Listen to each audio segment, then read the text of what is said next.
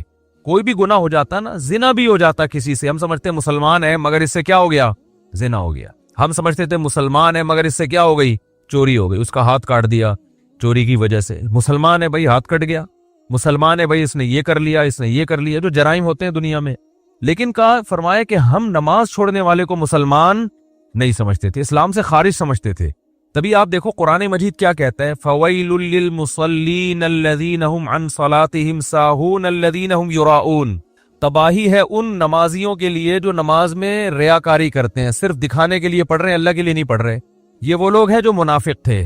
تو اللہ نے منافق کی یہ علامت نہیں بیان کی کہ وہ نماز نہیں پڑھتا. پوائنٹ کی بات ہے، اس کو کھوپڑی میں بٹھائیں. اللہ نے منافق کی علامت بیان کی، وہ جھوٹ بولتا ہے. اللہ نے منافق کی علامت بیان کی، وہ وعدے کی خلاف ورزی کرتا ہے. وَإِذَا اؤْتُمِنَ خَانَ، جب اس کے پاس امانت رکھوائی جائے تو خیانت کرتا ہے. زبان میں دو